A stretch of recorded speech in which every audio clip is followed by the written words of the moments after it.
میری ابھی جناب ڈاکٹر ذاکر نائک صاحب سے جو ملاقات ہوئی تو میرے ذہن میں یہ تصور تھا کہ جو ہے نا ہمارے یہاں جو بر صغیر کے علماء ہیں وہ ڈاکٹر صاحب کے خلاف ہیں.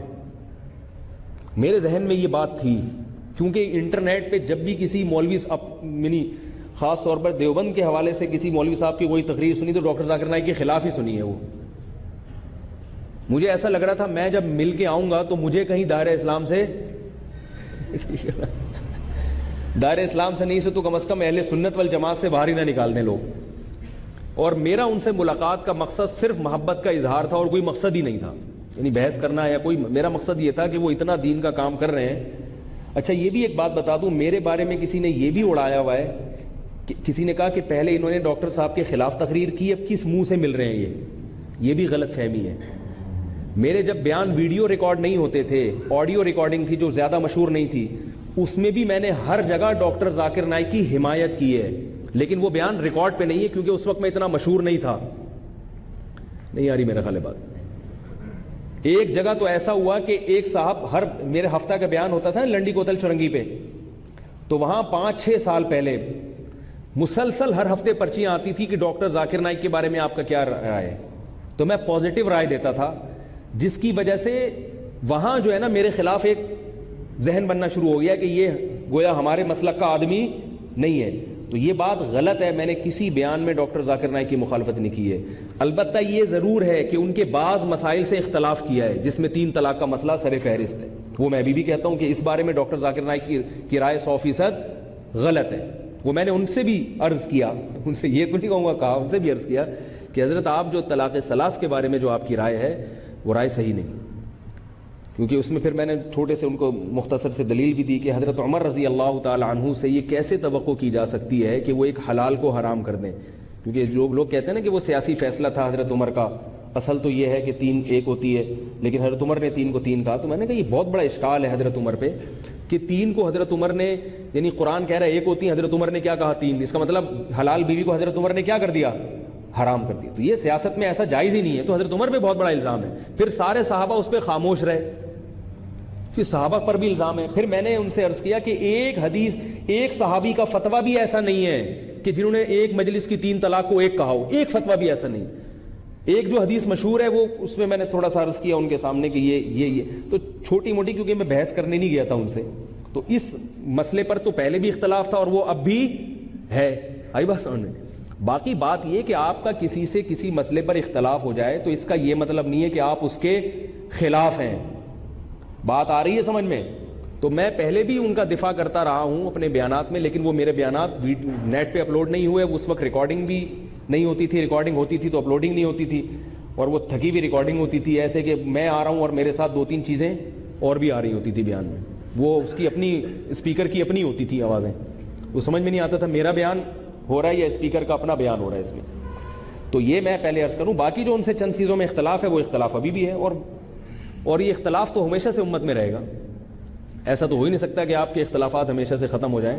اختلافات قلم کی حد تک, زبان کی حد تک ہوں, باقی آپس میں لڑائیاں اور یہ جو ہے نا آپس میں نفرتیں, یہ اختلاف شریعت میں مذموم ہے. صحابہ میں بھی مسائل کے معاملے میں اختلاف تھا, لیکن وہ اختلاف ایسا نہیں تھا کہ وہ آپس میں دست و گریبان ہوتے ہوں.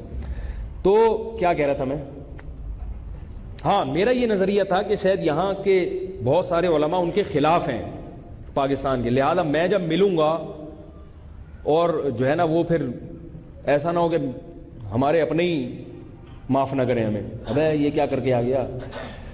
تو میں جب ان سے ملا تو مجھے بڑی خوشی ہوئی ان سے بات چیت کر کے. 1-1.5 گھنٹہ انہوں نے ٹائم دیا, اللہ تعالیٰ ان کو بہت بہت جزائے خیر دے. اتنے مصروف ترین آدمی اور انتہائی متواضع انسان, انتہائی متواضع انسان. تو انہوں نے مجھے ان کی تواضع کی کیا ابھی ڈیٹیل میں نہیں جاتا, تو انہوں نے مجھے بتایا کہ سب سے زیادہ مجھ سے ملاقات کے لیے جو لوگ آتے ہیں وہ ہندوستان پاکستان کے علماء ہیں دنیا میں سب سے زیادہ, اور ایک خاص چینل ہے وہ سب سے زیادہ خلاف ہے. آئی بات سمجھے, وہ چینل کا میں نام نہیں لوں گا. وہ سب سے زیادہ مخالفت کہاں سے ہوتی ہے, ایک کلرفل چینل ہے, اور ایک وہ لوگ ہیں جو محرم مناتے ہیں یعنی شیعہ, وہ لوگ کہتے ہیں سب سے مخالف ہیں. باقی بر صغیر کے مدارس کے جو علماء ہیں, خاص طور پہ پاکستان کے علماء, بنوری ٹاؤن, جامعہ فاروقیہ, یہاں کے علماء سب سے زیادہ مجھ سے ملاقات کے لیے آئے اور اپریشیٹ کیا انہوں نے. تو میں نے کہا یار ہم تو سمجھ رہے تھے کہ آتے ہی نہیں, لیکن وہ علماء مشہور کیوں نہیں ہوئے؟ وہ معتدل ہی علماء ہوں گے نا بھائی. ہمارے ہاں آپ کو ایسے بھی ملیں گے جو کہیں گے ڈاکٹر ذاکر نائک ملحد, اس طرح بھی یوٹیوب پہ ملحد ہے, زندیق ہے, معلوم نہیں کیا کیا گالیاں لگائی ہوئی ہیں. ایسے بھی ملیں گے آپ کو وہ اہل سنت والجماعت سے خارج ہے. اور ایسے لوگوں کی شہرت زیادہ ہے کیونکہ وہ الیکٹرانک میڈیا کا استعمال کرتے ہیں. اب بنوری ٹاؤن کے علماء یا جامعہ فاروقیہ کے علماء یہ الیکٹرانک میڈیا کا استعمال نہیں کرتے, تو ان کے جو معتدل علماء ہیں وہ جا کے ملے ہیں. دارالعلوم کرنگی ہے یا جامعہ رشید کے علماء بھی ملے. جامعہ رشید کے علماء کا تو انہوں نے نام لیا باقاعدہ کہ وہ تو بہت پہلے مجھ سے ملاقات کر چکے ہیں. تو یہ علماء ملے ہیں, لیکن یہ ان کا نام کہیں بھی نہیں آیا. کیوں نہیں آیا؟ کہ یہ لوگ الیکٹرانک میڈیا کا استعمال نہیں کرتے.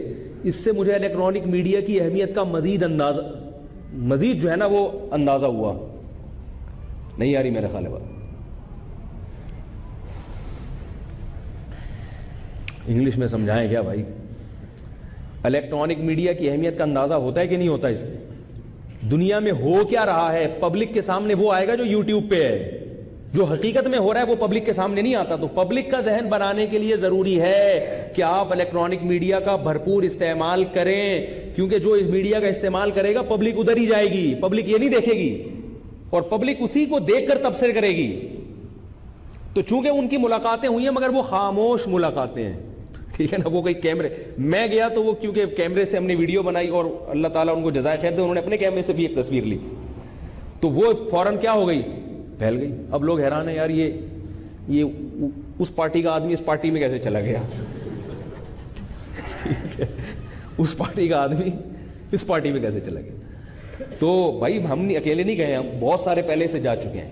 اور پھر میں نے جانے سے پہلے جامعہ رشید کے جو ہمارے محتمم ہیں, جو میرے شیخ و مرشد بھی ہیں, ان کو میں نے اطلاع دی تو وہ بہت خوش ہوئے. انہوں نے واٹس ایپ پہ میسج بھیجا, بہت خوش ہوئے. وہ انہوں نے کہا کہ آپ ان سے عبادت سمجھ کے ملیں, کیونکہ اتنا دین کا کام وہ کر رہے ہیں غیر مسلموں میں, تو ان سے ملاقات یہ کیا ہے, عبادت سمجھ کے ان سے ملاقات کریں اور ان کو یہ بتائیں کہ اس مشکل, کہ آج کل وہ بڑے مشکل وقت میں ہیں.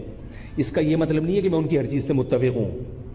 کہیں پتہ چلو کہ اب میرے نام سے ان کے فتاوی آپ نے نقل کرنا شروع کر دیے. اختلاف رائے اپنی جگہ ہے, خاص طور پہ طلاق ثلاث کے مسئلے میں میں ان کی رائے کو نہیں مانتا, ان کا فتوے کو غلط کہتا ہوں. تو اسی طرح تقلید کے بارے میں جو ان کی ایک ذاتی رائے کہ بالکل ہی انہوں نے کہا کہ ہر آدمی قرآن و حدیث پہ ریسرچ کر کے فیصلہ کرے, میں اس رائے میں بھی ان کو صحیح نہیں سمجھتا. عام لوگوں کے لیے کسی ایک مسلک کو فالو کرنا میری رائے میں ضروری ہے, کیونکہ عوام جو ہے نا اس سے اختلاف ختم نہیں ہوگا, اختلاف بڑھے گا, میری رائے ہے. لیکن اگر وہ اس رائے کو نہیں مانتے تو بھائی ٹھیک ہے, تو وہ ان کی جو رائے ہے. باقی ان سے تو وہ جو کام کر رہے ہیں اس میں تو یہ چیز آتی نہیں ہے کہ تقلید ہے یا نہیں ہے, وہ تو غیر مسلموں کو بتا رہے ہیں کہ اسلام کیا ہے. تو اس میں تو کوئی اختلاف نہیں ہے نا بھائی. اس کام میں تو سب کو چاہیے نا ان کے ساتھ شریک ہوں. بلکہ ان کے علاوہ بھی اگر کوئی یہ کام کر رہا ہے, چاہے وہ گرین چینل سے کر رہا ہو یا وائٹ چینل سے کر رہا ہو, تو اگر وہ کام ڈھنگ کا کر رہا ہے. دیکھو ایک آدمی آپ کو کھانے پہ بلا رہے ہیں, آپ بیٹھے ہوئے ہیں, آپ کو بھوک لگ رہی ہے, کھانا نہیں ہے آپ کے پاس, تو وہ آپ کو کہتے ہیں آؤ میرے ساتھ شریک ہو. اب آپ پیٹ پکڑ کے بیٹھے ہوئے مر رہے ہیں آپ, تو شریعت بھی کہتی ہے, عقل بھی کہتی ہے کہ آپ کی ضرورت اس وقت کیا ہے, کھانا ہے, کھا لو. اب آپ کہہ رہے ہیں نہیں چونکہ گرین چینل والا ہے میں مر جاؤں گا مگر میں کھاؤں گا نہیں, پاگل پنا ہوگا نا بھائی. آپ اس کے ساتھ جس چیز میں شریک ہو رہے ہو وہ آپ کی بھی ضرورت اور اس کی بھی ضرورت, بلکہ اس سے اور آسان ملال کہ آپ وائٹ چینل اور وہ گرین چینل والے دونوں جنگل میں جا رہے تھے, میں اور گرین چینل دونوں جنگل میں جا رہے تھے, کھانا ختم ہو گیا. اب ہمیں ایک جگہ جو ہے نا کچھ خربوزے نظر آئے, گرین والوں کو زیادہ پسند کیا ہے وہی مثال دوں نا تاکہ وہ ناراض نہ ہو. حلوہ, مٹھائی پسند آئی, مٹھائی, ایک لڈو رکھا ہوا ہے, ایک لڈو نظر آیا اور میرے بھی منہ سے اس لیے پانی آیا کہ بھوک لگ رہی ہے. ان کے تو الحمدللہ آپ کو پتہ ہے تو ان کو بھی آئے گا پانی, بھائی لڈو تو لڈو ہوتا ہے. تو وہ بھی لڈو کو دیکھ کے لڈو ہو گئے اور میں بھی لڈو کو دیکھ کے لڈو ہو گئے. اب ہم کیا ہوئے کہ یار اب بھوک لگ رہی ہے, نہیں کھائیں گے تو مر جائیں گے, تو ہم دونوں اس لڈو میں شریک ہوں گے کہ نہیں ہوں گے. وہ لڈو سے کھا رہے ہیں, میں کہہ رہا ہوں چونکہ گرین والا ہے لہذا میں اس لڈو میں گرین والے کے ساتھ شریک نہیں ہو سکتا. تو وہ کہے گا ٹھیک ہے میں پورا کھاؤں گا. اتنی خوشی ہوگی اس کو اس موقع پر. عقل مندی کا تقاضا کیا ہے بھئی یہ شرکت عقائد میں نہیں ہو رہی, یہ آپ عقائد میں شرکت نہیں کر رہے, مسائل میں شرکت نہیں کر رہے, یہ ایک ایسی چیز میں شرکت کر رہے ہیں جو ہمارے اور ان کے درمیان مشترک ہے. تو جو لوگ ڈاکٹر ذاکر نائک کے خلاف ہیں میں ان سے بھی ایک بات کہتا ہوں, یا میرا جو ان سے چند چیزوں میں اختلاف ہے, تو اس کے باوجود بھائی جو کام وہ کر رہے ہیں اس کام میں وہ میری بھی ضرورت ہے اور آپ کی بھی ضرورت. وہ کیا ہے؟ غیر مسلموں میں تبلیغ, انہی کی کتابوں سے اور انہی کے مضبوط دلائل سے. اس کام میں حنفی شافی دیوبندی بریلوی بننا پاگل پنا اور بیوقوفی کی بات ہے. بات آ رہی ہے سمجھ میں؟ تو بھائی یہ کام تو کوئی بھی کرے گا, اگر کوئی گرین والا شروع کر دے تو ہم اس کو بھی ساتھ دیں گے, لیکن کرتے نہیں ہے نا. مسئلہ سارا یہ ہے, آپس میں ہی نہیں فرصت مل رہی ایک دوسرے کے خلاف, تو وہ باقی کام کہاں کریں گے. تو اس سے کیا پتہ چلتا ہے کہ چینلز پہ جو کسی بھی فرقے میں جو انتہا کو پہنچے ہوئے ہیں نا, پھر میرا سفر میں گرین والوں سے بھی ملاقات ہوئی ہے, بہت سے معتدل گرین والے ملے جو بڑی عزت دی, انہوں نے بڑا اکرام کیا. مجھے بعد میں انہوں نے بتایا کہ یہ فیضان مدینہ سے ہیں. تو شکر ہے میں فیضان مدینہ کے بارے میں بڑی احتیاط سے بات کی میں نے, ایسا بھی ہوتا ہے وہ فیض, اور بڑی عزت دی انہوں نے کہا یار چلتا ہے یار, آپ حلوہ کھائیں, آپ نہیں کھائیں ہم کھائیں تو کیا ہوتا ہے اس سے, آپ بھی ماشاءاللہ دین کا کام. تو اس سے یہ بھی پتا چلا کہ یار اس جانب بھی جو انتہا پہ پہنچے ہوئے لوگ ہوتے ہیں نا, ان کے کلپ سامنے آتے ہیں, جو معتدل ہوتے ہیں ان کی باتیں سامنے نہیں آتی. ہر جگہ ہوتا ہے.